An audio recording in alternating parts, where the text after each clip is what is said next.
Hello दोस्तों। आज जिस ड्रामे का मैं पार्ट 2 आपको एक्सप्लेन करने वाली हूँ वो एक थाई ड्रामा है। तो पार्ट 2 की शुरुआत में हम देखते हैं कि सेंट लियू से पूछता है कि क्या वो ठीक है, जिसमें गाय बोलता है कि वो ठीक है और ये मेरी दोस्त है, तुम्हारा इससे कोई मतलब नहीं है। तब सेंट बोलता है कि मैं बहुत देर से तुम दोनों को देख रहा हूँ और मुझे नहीं लगता ये तुमसे बात करने में इंटरेस्टेड है। तो गाय बोलता है ये तुम्हारा बिजनेस नहीं है। इस बात पे सेंट लियू से पूछता है कि क्या वो उससे बात करना चाहती है, जिस पे लियू थोड़ा सोच के बोलती है कि नहीं, वो उससे बात नहीं करना चाहती और वो वहाँ से जाने लगती है। लियू के जाने के बाद सेंट भी वहाँ से चला जाता है कि तभी गाय को लियू का परफ्यूम मिलता है। दूसरे सीन में हमें दिखाया जाता है कि लियू अपने अपार्टमेंट में वापस जा रही होती है और उसके पीछे से सेंट भी आने लगता है। ये देख लियू बहुत डर जाती है, उसे लगता है कि ये शायद उसका पीछा कर रहा है और लियू बहुत तेज चलने लगती है, लेकिन सेंट भी उसी के पीछे ही चल रहा होता है। लियू अपने अपार्टमेंट में पहुंचते ही ऑनर को बोलती है कि कोई मेरा पीछा कर रहा है, उसे अंदर मत आने देना, और भागते हुए अपने फ्लोर में जाने लगती है। जब लियू सीढ़ियों से भागते हुए अपने कमरे के पास पहुंचती है तो उसको वहाँ पे सेंट दिखता है। सेंट उससे बोलता है तुम सीढ़ियों से आई हो, क्या तुम थकी नहीं? तो उसको देख लियू बोलती है तुम ऊपर कैसे आए, तुम्हें ऑनर ने ऊपर आने कैसे दिया? तो वो बोलता है उन्होंने मुझे ऊपर आने दिया है। ये बात सुनती है, ऐसा हो नहीं सकता, मैं अभी पुलिस को बुलाती, जब तुम यहाँ रहते नहीं हो तो वो तुम्हें ऊपर कैसे भेज सकते हैं? तो वो कहता है कि किसने बोला मैं यहाँ नहीं रहता, और ये बोलते हुए वो अपना कार्ड दिखाता है और यही लियू को पता चलता है कि ये उसका नेबर है। तब लियू सेंट से पूछती है कि क्या तुम मेरा पीछा नहीं कर रहे थे, तुम बस अपने रूम में आ रहे थे? तो सेंट बोलता है हाँ। ये बोलते हुए लियू को तुरंत याद आता है कि उसकी मम्मी ने उसे बोला था कि अगर तुम्हें कोई भी प्रॉब्लम होगी तो अपने नेबर से बात कर लेना। फिर हमें अगले दिन का सीन दिखाया जाता है। उसके बाद फोन में वो कमेंट्स देखती है जिसमें लोगों ने उसके लिए बहुत नेगेटिव कमेंट किए हुए थे।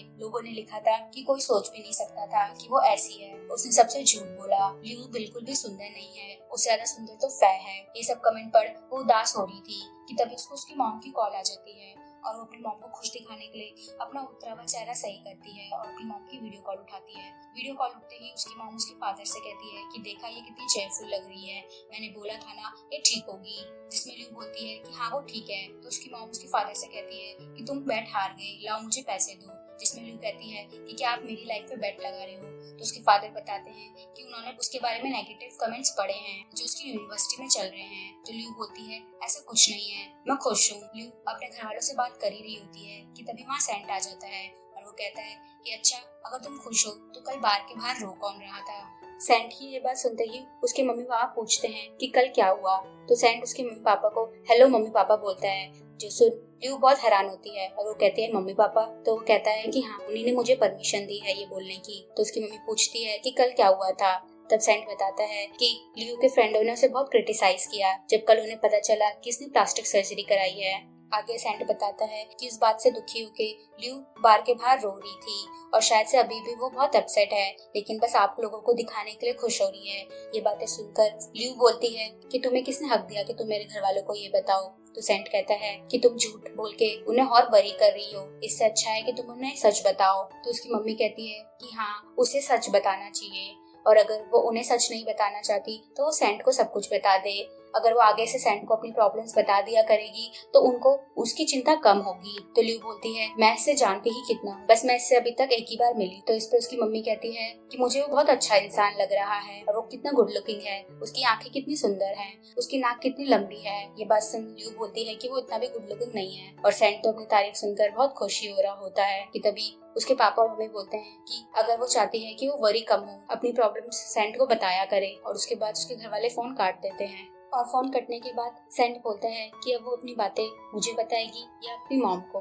उसकी बात सुन लियू बोलती है कि तुमने मेरे घर वालों को क्या पट्टी पढ़ाई? तो वो कहता है मैंने कुछ नहीं किया। और सेंट सिर्फ ये बोलता है वहाँ से चला जाता है कि अगर वो लड़का तुम्हें फिर तंग करे तो मुझे बताना। जिसमें लियू कहती है कि कौन लड़का? तो वो कहता है कि कल वो बार वाला। और सेंट उसे अपना नंबर देते हुए वहाँ से चला जाता है। इसके बाद हमें दिखाया जाता है कि लियू अपने रूम में आती है तो सेंट ने उसे एक मैसेज किया होता है जिसमें सेंट ने लिखा होता है कि तुमको बहुत अच्छे दोस्त मिले हैं, और उस मैसेज के साथ उसने एक स्क्रीनशॉट भी भेजा होता है जिसमें एक हेट कमेंट का रिप्लाई फै ने किया होता है। ये देख लियू बहुत खुश होती है कि फै उसकी कितनी केयर करती है और वो फै की डायरी में लिख देती है कि थैंक यू मेरी लाइफ की फर्स्ट फ्रेंड बनने के लिए। अगले दिन का हमें सीन दिखाया जाता है कि फै एक कैट को खाना खिला रही होती है कि तभी वहाँ लियू आ जाती है और लियू उससे कहती है कि आई एम सॉरी, मेरा स्टैंड लेने की वजह से कहीं तुम्हें भी हेट कमेंट ना मिले। तो फै कहती है कि नहीं, सॉरी तो मुझे कहना चाहिए, मेरी वजह से ये सब हुआ, अगर मुझे सच्चाई पता होती तो मैं वो कभी ना करती। और फै हमें फिर से बहुत अच्छा दिखाने की कोशिश करती है। फै कहती है कि क्या हम अभी भी दोस्त हैं, जिसमें ल्यू फै की दी हुई डायरी निकालती है और कहती है मैंने इसमें अपना नाम लिख दिया है। तो फै एक नई डायरी निकाल के ल्यू को देती है और कहती है कि अब से तुम भी अपने नए फ्रेंड्स बनाओ, लेकिन इस डायरी में फर्स्ट पेज मेरे नाम का है क्योंकि मैं तुम्हारी लाइफ की सबसे पहली फ्रेंड हूँ। आगे फै बोलती है कि तुम्हें खुश होने का हक है और अब तुम हमारे डिपार्टमेंट को अच्छे से रिप्रेजेंट करना, जिसमें ल्यू कहती है कि वो ये सब चीजें नहीं करना चाहती। जब फैब पूछती है कि वो ऐसा क्यों नहीं करना चाहती तो ल्यू बताती है कि वो नहीं चाहती कि बाकी जो लोग बचे हैं उनको भी उसकी प्लास्टिक सर्जरी के बारे में पता चल जाए। तो फैब कहती है तो ठीक है, तो हम ऐसा करते हैं कि हम इसे कैंसिल ही करा देते हैं। ये सुन ल्यू कहती है कि ऐसा हो सकता है। तो फैब कहती है हाँ, हमें बस अपने क्लास स्टूडेंट्स के सिग्नेचर लेने हैं। आगे फैब ल्यू से पूछती है कि वो कौन सा परफ्यूम लगाती है, जिसमें ल्यू अपने बैग से परफ्यूम निकालने लगती है, लेकिन उसके बैग में वो परफ्यूम नहीं होता। और फिर हमें दिखाया जाता है कि गाय अपने रूम में बैठा होता है कि तभी उसकी बहन वहाँ आ जाती है और उसे कहती है कि वो क्या उसकी टी शर्ट ले सकती है, जिसमें गाय कहता है कि नहीं, उसे पता है कि वो एक टी शर्ट सेल कर देगी। गाय अपनी बहन से कहता है कि तुम अपने कपड़े क्यों नहीं सेल करती, जिसमें उसकी बहन कहती है कि उसके सारे फैंस लड़के हैं और ये बोल के वो उसकी टी शर्ट वहाँ से लेके चली जाती है। गाय भी कॉलेज जाने के लिए अपना बैग लेता है कि तभी उसे ल्यू का परफ्यूम दिखता है जो उसे कल मिला था। उसको देख गाय को याद आने लग जाता है कि ल्यू ने उसे कल कुछ जवाब नहीं दिया। फिर दूसरे सीन में हमें दिखाया जाता है कि गाय की बहन लाइव स्ट्रीम कर रही होती है, जिसमें वो अपने ऑडियंस से पूछती है कि वो सब अपने अनफॉरगेटेबल मोमेंट बताए। ये बात सीढ़ियों से नीचे आता गाय भी सुन लेता है और वो भी ये चीज सुनकर कुछ सोचने लगता है कि तभी हमें पास्ट का सीन दिखाया जाता है जब गाय ने ये बोला होता है कि तुम जैसी लड़की भी परफ्यूम लाइक कर सकती है। तो ल्यू बोलती है मुझ जैसी लड़की से क्या मतलब है, कि क्या सिर्फ सुंदर लड़कियां परफ्यूम लाइक कर सकती है। और ये बोल के वो वहाँ से गुस्से में जाने लगती है कि तभी गाय कहता है कि मेरा मतलब वो नहीं था और गाय उसे एक परफ्यूम शॉप पे लेके जाता है। वहाँ पहुँच के ल्यू परफ्यूम्स देखने लगती है और गाय सिर्फ ल्यू को ही देख रहा होता है कि तभी गाय ल्यू से बोलता है मुझे एक परफ्यूम लेने में तुम्हारी हेल्प चाहिए। उसे बहुत सारे परफ्यूम स्मेल करवाती है, लेकिन कोई भी परफ्यूम वो नहीं होता जो गाय को ढूंढना होता है। तो ल्यू पूछती है पर्सन कैसा था जो वो परफ्यूम लगाता था। तो गाय बताता है कि वो टैलेंटेड और कॉन्फिडेंस थी। ये बात सुन ल्यू गाय को एक परफ्यूम सुंघाती है और परफ्यूम बिल्कुल वही होता है जो गाय ढूंढ रहा होता है। आगे सीन यही कट हो जाता है। फिर हमें यूनिवर्सिटी कैंटीन का सीन दिखाया जाता है जहाँ मैक ल्यू के पास आके पूछता है कि वो ठीक है और मैक और ल्यू को देख मिनी, पॉल और फैन बहुत हैरान होते हैं और उन्हें चिढ़ाने लगते हैं। तो मैक कहता है कि नहीं नहीं, ऐसा कुछ नहीं है, मैं सिर्फ सेंट के कहने पे आया हूँ। सेंट का नाम सुन के तो वो और ही ल्यू को चिढ़ाने लगते हैं। ये सब चीजें पीछे से गाय भी देख रहा होता है और उसे भी बिल्कुल पसंद नहीं आती कि तभी एन गाय के पास आके बोलती है कि मुझे अच्छा लगा कि मेरी तरह कोई और भी सोचता है। तो गाय कहता है क्या मतलब। तो एन कहती है मैं फै की बात कर रही हूँ, मुझे भी वो बिल्कुल पसंद नहीं, मुझे भी ऐसा लगता है कि वो नहीं है जो वो दिखा रही है। गाय इसका तो कुछ जवाब नहीं देता, लेकिन वो एन से कहता है कि उसे मैक के बारे में जानना है और ये सीन यही कट हो जाता है। वेल हमें आगे दिखाया जाता है कि सब लोग लैब में होते हैं और फै सबसे वही साइन करवा रही होती है कि उन्हें कोई भी हॉट गाय या हॉट गर्ल को नहीं चॉइस करना। कि तभी फै सबकी तारीफ करती है और गाय के पास आके कहती है कि कुछ लोग ऐसे हैं जो बिल्कुल भी पार्टिसिपेट नहीं करते। कि गाय तभी सबके सामने कहता है कि उस दिन तुम बोल रही थी कि ल्यू को ही हॉट गर्ल बनना चाहिए और आज तुम कह रही हो कि कैंसिल कर देते हैं ये कंपटीशन, ये कुछ अजीब नहीं है। ये बात सुन फै कहती है कि तुम बहुत अटेंशन सीकर हो, जिसमें गाय कहता है कि तुम अटेंशन सीकर हो और उन दोनों की लड़ाई ही होने वाली होती है। कि तभी क्लास टीचर आ जाती है, जैसे सबको अपनी अपनी सीट पे बैठना पड़ता है। उसके बाद क्लास टीचर उनको लैब का रूल बताती है,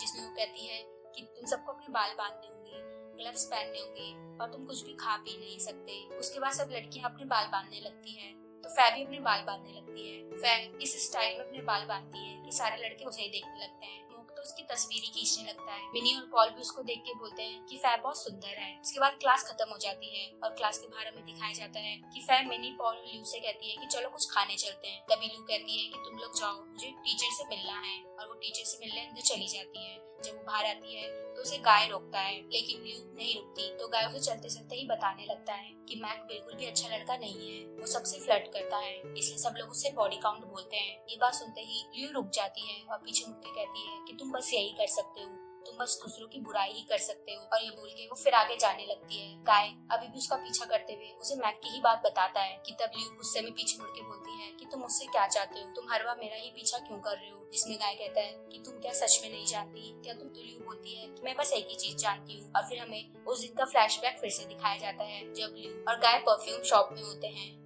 जब ल्यू ने गाय को परफ्यूम स्मेल कराया था तो वो ये बोलती है कि इस परफ्यूम ने मेरी जिंदगी बदल दी, ये मेरा भी फेवरेट परफ्यूम है। कि तभी गाय बोलता है कि उसे बिल्कुल पसंद नहीं आया। ये बात सुन ल्यू को बहुत बुरा लगता है। तो ल्यू कहती है कि लोग तो सिर्फ मुझे बुली करते थे मेरे चेहरे की वजह से, लेकिन तुमने तो उस दिन मेरी पसंद को भी बुली किया। और तुम तब कहाँ थे जब लोग मुझे बुली करते थे? तुम एक बार भी मेरी मदद के लिए क्यों नहीं आते थे? आगे ल्यू कहती है कि मुझे लगा था हम अच्छे दोस्त बन सकते हैं, लेकिन उस दिन के बाद से मैं कभी भी तुम्हारी दोस्त नहीं बनना चाहती थी। इन सब के साथ ही हमें पास्ट का सीन भी दिखाया जाता है कि बच्चे ल्यू को बुली करते थे। गाय ये सब बातें चुपचाप सुन रहा होता है, लेकिन गाय ल्यू से कुछ नहीं बोलता और ल्यू रोते हुए गाय को ये सब बता रही होती है। कि तभी हमें गाय की तरफ का भी फ्लैशबैक दिखाया जाता है, जहाँ हमें दिखाया जाता है कि जब गाय ने बोला था कि उसे वो परफ्यूम बिल्कुल पसंद नहीं है, तो उसने आगे ये भी बोला था कि वो जिस औरत से सबसे ज्यादा नफरत करता है वो औरत भी यही परफ्यूम लगाती थी। गाय आगे ये भी बोलता है कि उसे समझ नहीं आ रहा था कि वो कन्वर्सेशन कैसे स्टार्ट करे, इसलिए उसने परफ्यूम की बातें कर दी। गाय ये बोल के उसे सॉरी बोलते हुए उसकी साइड देखता है, लेकिन तब गाय देखता है कि ल्यू वहाँ से जा चुकी होती है। इसका मतलब गाय ने जो भी बाद में बोला वो सब ल्यू ने सुना ही नहीं। आगे हमें ये भी दिखाया जाता है जब जब बच्चे ल्यू को बुली करते थे तो वहाँ गाय हमेशा उसकी मदद करने आता था, लेकिन ल्यू को कभी ये बातें पता नहीं चली। प्रेजेंट में गाय ल्यू से कहता है कि वो बस उसे खुश देखना चाहता है। तो ल्यू बोलती है कि अगर वो उसे दोस्त मानता है और उसे खुश देखना चाहता है तो उसका पीछा करना छोड़ दे। ये बात सुन गाय बेचारे का तो दिल ही टूट जाता है, उसका चेहरा तो उतर ही जाता है। और उतरे भी क्यों ना, जो बंदा इतने साल से एक लड़की को हमेशा प्रोटेक्ट कर रहा है, जब वो लड़की उससे मिले तो उस लड़की को पता भी ना हो कि उसने उसको हमेशा प्रोटेक्ट किया है और वो उस लड़के को ही सबसे बुरा इंसान समझे। आगे गाय बोलता है कि तुम्हारी नजर तो मैं दुनिया का सबसे बेकार इंसान हूँ। तो ल्यू बोलती है कि बस वो उससे बात ना करे और उसको अकेला छोड़ दे। तो गाय कहता है अगर तुम यही चाहती हो तो मैं यही करूंगा, लेकिन इस पूरे सीन में गाय बेचारे का तो मुंह ही उतर जाता है और वो ल्यू को परफ्यूम लेके वहाँ से जाने लगता है। जब गाय वहाँ से जाने लगता है तो मैक आ जाता है और मैक ल्यू से बोलता है कि वो ठीक है। आगे मैक उससे कहता है कि वो उसे घर छोड़ देगा। ये बात गाय भी सुन लेता है और गाय का जो टूटा हुआ दिल होता है वो और ही टूट जाता है।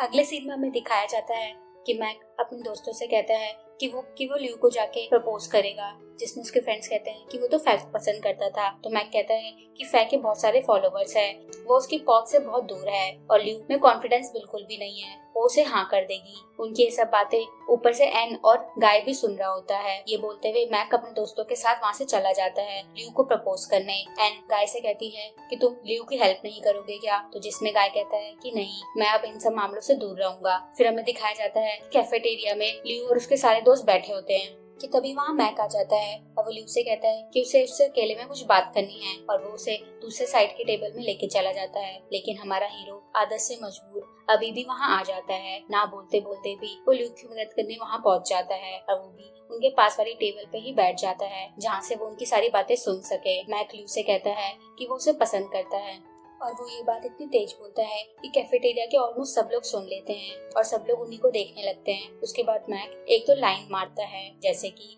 जब तुम्हें भूख लगेगी तो मैं तुम्हारे लिए खाना ले आऊंगा। ये सब सुन फैक के दोस्त बोलते हैं कि क्या अभी मैक ने अपना लव कन्फेस किया है? मिनी कहती है कि मैक तो बिल्कुल भी अच्छा नहीं है, उसको सब बॉडी काउंट कहते हैं। तो पॉल बताता है कि उसको बॉडी काउंट इसलिए नहीं कहा जाता कि उसकी बहुत सारी गर्लफ्रेंड्स है, बल्कि इसलिए कहा जाता है कि बहुत सारी लड़की ने उसे डंप किया है। यहाँ में दिखाया जाता है कि फैक के चेहरे में एक अजीब ही नफरत होती है, जैसे वो अब कुछ करने ही वाली हो। ल्यू तो लाइफ में पहली बार प्रपोजल देख के अजीब ही बिहेव करने लगती है और वो वॉशरूम जाने का बोल के वॉशरूम के अंदर चली जाती है। ल्यू के वॉशरूम जाते ही फै वहाँ जाती है और फै मैक से कहती है कि उसे कुछ बात करनी है और यही हमें समझ आ जाता है कि फै कुछ न कुछ चाल चलने वाली है।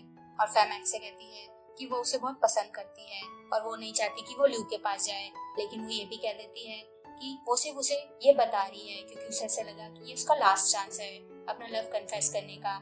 और वो उसे कहती है कि वो ल्यू के साथ खुश रहे और वापस अपने टेबल पे आ जाती है। फैक की ये सारी बातें गाय भी सुन लेता है। जब ल्यू वापस आती है तो वो मैक से कहती है कि वो उसके साथ जाने के लिए तैयार है, लेकिन मैक फैक का प्रपोजल सुन ल्यू को रिजेक्ट करने की सोचता है क्योंकि उसे पहले से फै ही पसंद थी और सामने से जब फै ने उसे अप्रोच किया तो वो सोचता है कि फै सच में उससे प्यार करती है, इसलिए वो कैंटीन में सबके सामने तेज तेज बोल के ल्यू की इंसल्ट करने लगता है। वो कहता है कि उसने ऐसा कुछ नहीं बोला। वो कहता है इस बात को सीरियसली मत लो, मैं तो सिर्फ थिएटर की प्रैक्टिस कर रहा था, मैं तो बस ये देख रहा था कि तुम्हें पाना कितना इजी है।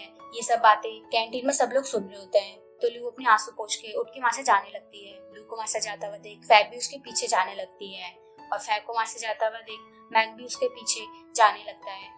कि तभी किसी के पैर की वजह से मैक नीचे गिर जाता है और हमें दिखाया जाता है कि वहाँ पे मॉक वीडियो भी बना रहा होता है इन सब चीजों की। जब सब लोग देखते हैं कि मैक को किसने नीचे गिराया तो हमें पता चलता है हमारे हीरो भाई साहब ल्यू की हेल्प किए बिना रह नहीं पाते और वो जानबूझ के मैक को नीचे गिरा देते हैं। इसी के साथ सेकंड एपिसोड भी हमारा यहीं खत्म हो जाता है। अगर आपको इस एपिसोड की एक्सप्लेनेशन पसंद आई तो हमारी वीडियो को लाइक जरूर करें और चैनल को सब्सक्राइब कर दें।